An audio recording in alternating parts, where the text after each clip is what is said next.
Hello, Leyden families. This is Dr. Nick Poliak, Superintendent for Leyden High School District 212. The purpose of this message today is to give you some insight into our plans for reopening both East and West Leyden in the fall. As of today, we are in Phase 4 of the Governor's Restore Illinois Plan, which restricts gatherings to 50 people, requires face coverings, and social distancing. That's a large part of our planning as we look toward the fall. A little over a week ago, the Illinois State Board of Education and Department of Public Health gave us a guidance document to help us prepare for the fall and give us the rules for running school. We've been reading that over the last 7 to 8 days, and it's put together the plan I'm sharing with you today. We have a focus on two things. Number one, promoting the safety and wellness of our students, our faculty, and our community, while also maximizing the academic opportunities for our students. We want to make sure that we focus on both of those as we develop this plan.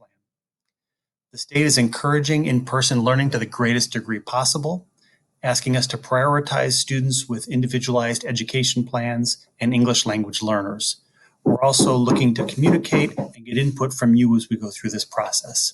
But in our schools, masks are to be worn at all times. We need to monitor the temperature of all the students and adults coming in. We can have no more than 50 students in any space. We are going to maintain a priority on availability of food to our students on a daily basis. Within our school, we need to socially distance our students as much as possible. So in the classrooms, if we can get 6 feet apart, we're going to do that. They also told us if we can only get 5 or 4, they want us to encourage as much in-person learning as possible. But in our schools, there'll be no use of lockers or shared items. Our grading practices will go back to normal, and we need to ensure 5 hours or the equivalency of 5 hours of instruction every day. It's important to note that we can put 50 kids together. That's helpful when we talk about a bus or a classroom, although we would never put that many in those spaces right away in the fall. We also can't put 50 students in a gym or a field house or a cafeteria, which are problems for large comprehensive high schools. Even before today, we've been planning for the fall. We've been securing masks and face shields, buying touchless thermometers. We're looking to install thermal cameras at our entrances so we can monitor temperatures. We've been putting up plexiglass where we interact with the public or where we have folks in close proximity.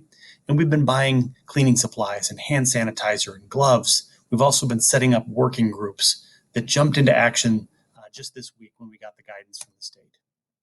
If you look around us, movie theaters are opening, but only 50 people can go. Restaurants and stores are opening, but they're opening at half capacity. And so we're going to use that same mindset as we look at school at Leyden. There are 3 options when we look to reopen: a modified on-campus approach where all the students come in, but you socially distance them. Or we bring in some of the students and blend in some e-learning or remote learning. Or we can go back to remote learning like the spring, but do it in a 2.0 version based on what we learned in the spring. Leyden has developed a hybrid plan, which I'm going to outline for you right now.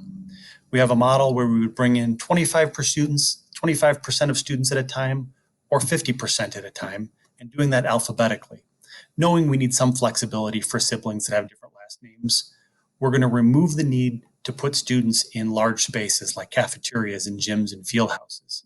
And we want to increase sanitization and cleaning during the day and during the week. But we want to maximize chances for students to see teachers. So here's our plan. We are looking to split the students up alphabetically into Group A and Group B. On a Monday, for example, the first half of the alphabet would come in and attend classes 1, 2, and 3 from 7:30 to 10:30, and then they would go home. And then we would also then bring back the second half of the alphabet, and they would see their teachers in periods 4, 5, and 6. On Tuesdays, the groups would reverse. Group B would come in first, and then Group A. That process would be repeated on Thursdays and Fridays. Please note that we would keep the buildings closed to all students and adults on Wednesdays so that we can do deep cleaning, have e-learning days, and provide for professional development for staff. But the deep cleaning would happen every Wednesday and again every Saturday. You should also note during that transition time, students would leave school, whether they're in the morning or afternoon, with a lunch for that day and a breakfast for the following day. And during that hour, our maintenance and custodial staff would go through and sanitize all of the common touch points of the building. The railings, the doorknobs, the handles, the drinking fountains. We would do that every day. So when the second group comes in, they would come into a sanitized space. As I noted earlier, we would take a different approach with some of our students in special education or our English language learners. Not all the students, but as necessary, some of them would come in all day on Mondays, Tuesdays, Thursdays, and Fridays. That would be determined on a student-by-student, program-by-program basis. But again, no students will attend on Wednesdays, so we can complete those weekly deep cleanings. Our class periods will be 50 minutes in length to allow for a full 45 minutes of instruction and 5 minutes of cleaning. Every student will wipe down their tabletop, desktop, and chair back, and any shared items, throw that out on their way out the door, so that every new student that comes in will come to a sanitized space. Our passing periods were extended to 10 minutes to allow for social distancing, possibly one-way hallways or stairways, and reduced numbers of students in bathrooms at a time. Also, we want to allow for hand sanitization as students move from class to class. In terms of food, I mentioned that students would leave every day from a morning or afternoon session with a lunch and a breakfast for the following day. We also want to meet our students at the door and give them a snack when they arrive, so that no student is attending class on an empty stomach. On Wednesdays, because we'll be closed, we'll follow our current model with meals available for pickup at both schools and at multiple community locations. The important part of this plan is flexibility. We know what it would look like to transition back to 100% attendance when it's safe and when we're ready to do that. We could also move from 50% capacity down to 25% capacity if the governor's plan pushes us in that direction, and we can reactivate our full remote e-learning if necessary, like we did in the spring. But this model allows us to maximize collaboration, lab experiences, hands-on and vocational learning, and so many aspects of Leyden that were lost in the spring. If someone gets sick, our nurse's office will be here and operating. We'll also have quarantine rooms in the school so that we don't have sick students in places where healthy students are. We're going to increase our cleaning and sanitization of those spaces per the guidelines from the state. But if someone is sick, we will conduct contact tracing to identify any person who's been within 6 feet of that person for more than 15 minutes. Anyone who meets that criteria needs to go home for 14 days and cannot return until they've been 72 hours fever-free without the aid of medication. It's important to note that the guidance says we do not close down the whole building for individual or multiple cases.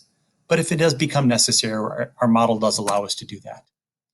In terms of sports clubs and activities, we're awaiting further guidance from the Illinois High School Association. Currently, we're only able to gather groups of 10 for conditioning with no sports equipment or sports-specific activities. But there'll be more guidance coming soon on that. Our working groups are diligently going through all the details of this, working on health, safety, and equity, building logistics, teaching and learning, and student and family services.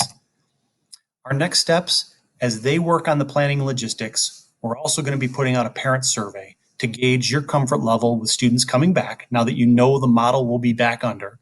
We're going to do some revision to our calendar to use our institute days and some additional planning days to get ready for the fall. And please know, this guidance is going to change moving forward. It's changing daily and weekly and monthly right now. The schedule I presented to you is likely to change over the next month, even before we start. And once the school year starts, we know more changes will happen. So we appreciate your patience as we've gone through the guidance. We want to say thank you for that patience. Thank you for your partnership with us. And we look forward to having your students back at Leyden with us very soon.